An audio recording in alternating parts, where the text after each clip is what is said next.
ओम शांति। आप सभी का हमारे यूट्यूब चैनल पर स्वागत है। आज इस वीडियो में हम सुनेंगे और पढ़ेंगे 26 अप्रैल 2026 की बाबा की मुरली कहानी के रूप में। तो आइए वीडियो को स्टार्ट करते हैं। हमारी आज की जो मुरली है 26 अप्रैल 2026 की जो बाबा की मुरली है, ये रिवाइज मुरली है 31 दिसंबर 2009 की। तो आज की मूली पर आधारित जो कहानी है, इसका शीर्षक है नया वर्ष, नया युग और आत्मा की दिव्य यात्रा। तो आइए वीडियो को स्टार्ट करते हैं। स्टार्ट करने से पहले अगर आपने अब तक हमारे चैनल को सब्सक्राइब नहीं किया है तो कर लीजिए, ताकि हमारी हर वीडियो की अपडेट आपको टाइम से मिल सके। आइए सुनते हैं आज की कहानी। संगम युग का वह पावन समय था जब सभी आत्माएं एक दिव्य सभा में एकत्रित थीं तथा परमपिता बाप दादा हर एक बच्चे को अपार स्नेह व प्रेम से निहार रहे थे। हर आत्मा उनके प्यार में ऐसी लीन थी मानो प्रेम के विमान में बैठकर ऊंचाई पर पहुंच गई हो तथा चारों ओर एक अलौकिक आनंद की अनुभूति हो रही थी। नया वर्ष मनाने का अवसर था, लेकिन ये केवल एक कैलेंडर का बदलना नहीं था, बल्कि हर आत्मा के नयनों में एक नए जीवन, नए युग व परमात्मा से मिलन की खुशी स्पष्ट दिखाई दे रही थी। ऐसा लग रहा था जैसे पुरानी दुनिया को विदाई देकर एक चमकदार, सुखमय गोल्डन वर्ल्ड सामने खड़ा है, जहां हर आत्मा अपने दिव्य स्वरूप में सजी हुई है। हर आत्मा अपने दिव्य रूप में सजी हुई है। बाप दादा ने बच्चों को समझाया कि जैसे लोग नए वर्ष पर एक दूसरे को गिफ्ट देते हैं, वैसे ही आप सभी आत्माओं को भी ये जिम्मेदारी मिली है कि हर आत्मा को गोल्डन वर्ल्ड का संदेश देकर उन्हें भी ये अनमोल गिफ्ट दें। मतलब सभी आत्माओं को गोल्डन वर्ल्ड के बारे में बताएं। आपके पास गुणों, शक्तियों व स्वमान का असीम खजाना है। बाबा यहाँ पे बोल गए है कि सभी बच्चों के पास गुण हैं, सभी बच्चों के पास शक्तियां हैं और स्वमान है।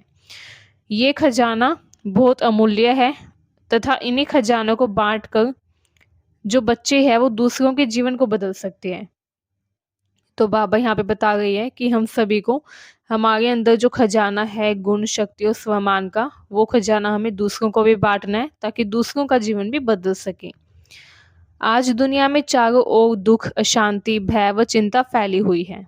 ऐसे समय में हर आत्मा तक ये संदेश पहुंचना चाहिए कि अब परमपिता आ चुके हैं और हर आत्मा अपने अविनाशी वर्षे की अधिकारी बन सकती है।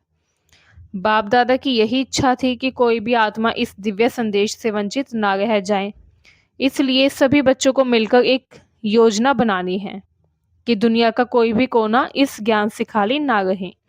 कोई भी व्यक्ति ऐसा ना बचे जिसको बाबा का पता ना हो। कोई भी व्यक्ति ऐसा ना बचे जिसको अपना अस्तित्व का पता ना हो, जिसे ये ना पता हो कि हम आत्मा हैं।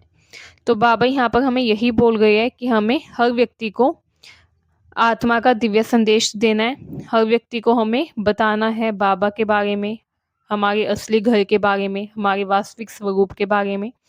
जब हर बच्चे को ये पता चलेगा तो हर बच्चा ज्ञान से भर जाएगा तथा स्वर्ग का अधिकारी बनने के लिए तैयार हो जाएगा।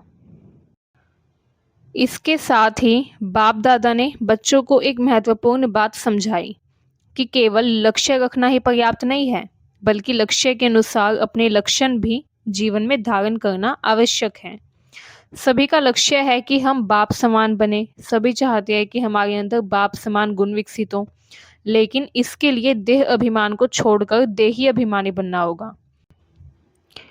मतलब अपने आप को शरीर नहीं बल्कि आत्मा समझना होगा।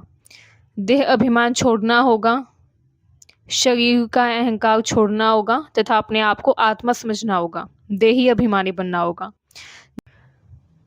जैसे पहले देह अभिमान स्वाभाविक था और उसके लिए कोई प्रयास नहीं करना पड़ता था, वैसे ही अब देही अभिमान को भी अपनी नेचुरल नेचर बनाना है।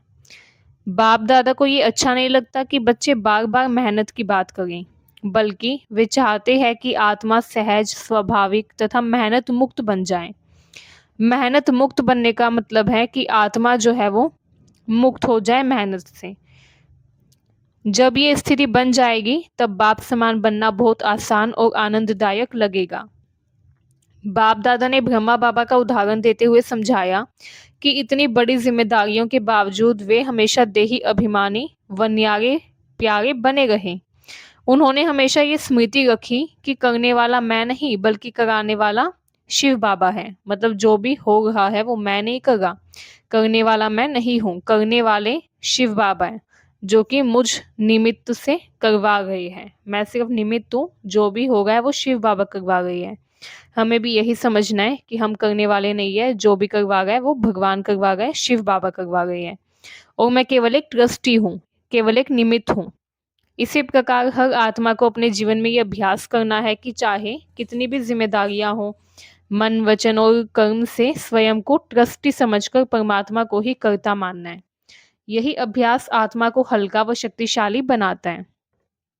नए वर्ष के अवसर पर बाप दादा ने विशेष रूप से ये प्रेरणा दी कि जैसे पुराने साल को विदाई देते हैं, वैसे ही अपने पुराने स्वभाव, संस्कार व माया के सभी रूपों को भी विदाई देनी है।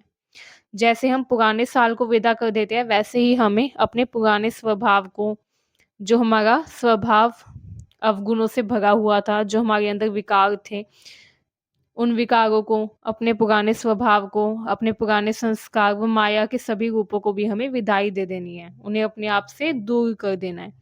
अक्सर आत्माएं कहती है कि हम नहीं चाहते, फिर भी माया आ जाती है। लेकिन बाप दादा ने स्पष्ट किया कि माया स्वयं नहीं आती, बल्कि जब हम व्यर्थ या नकारात्मक संकल्प करते हैं तब हम उसे बुलाते हैं। इसलिए हमें कभी भी नकारात्मक संकल्प नहीं करने, व्यर्थ संकल्प नहीं करने। इसलिए नए वर्ष में ये दृढ़ संकल्प करना है कि कोई भी व्यर्थ संकल्प नहीं आएगा। हर संकल्प समर्थ और सकारात्मक होगा। इसके साथ ही बाप दादा ने अभ्यास पर विशेष जोर दिया।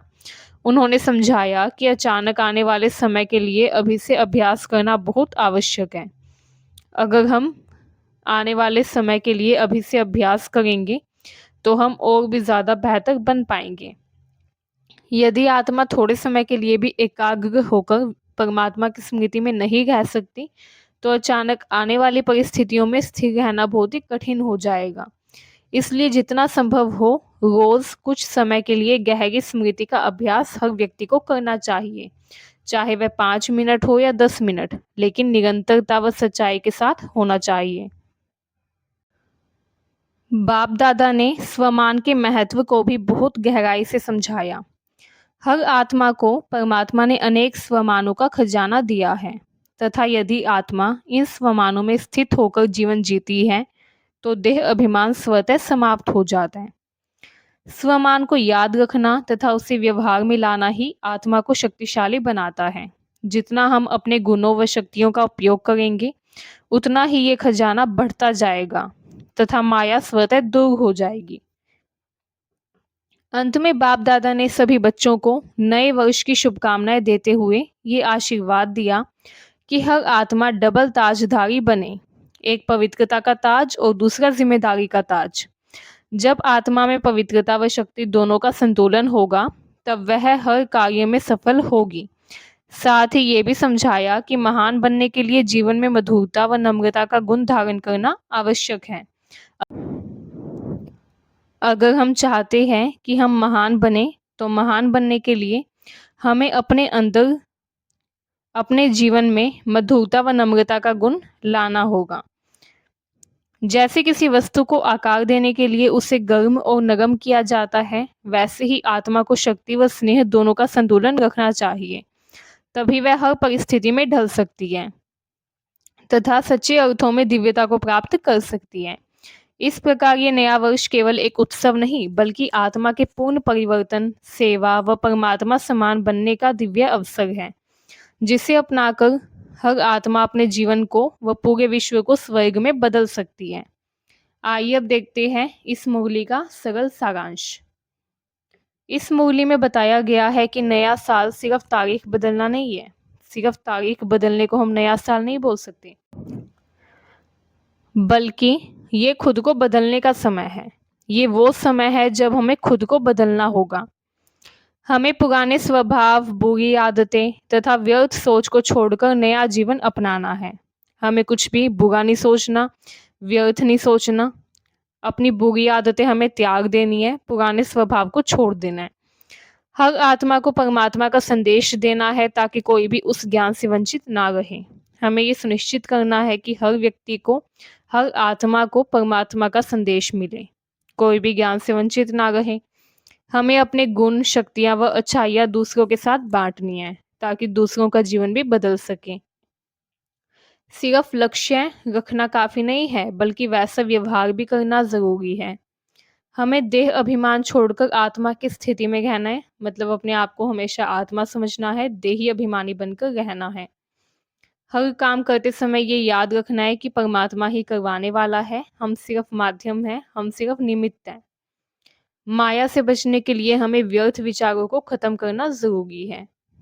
रोज़ थोड़ा-थोड़ा समय, 5 से 10 मिनट, हमें शांति व याद में बैठने का अभ्यास करना है। शांति की जगह पर शांतिपूर्वक याद में बैठना है और याद में बैठकर बाबा को याद करने का, परम धाम में पहुँचने का अभ्यास करना है।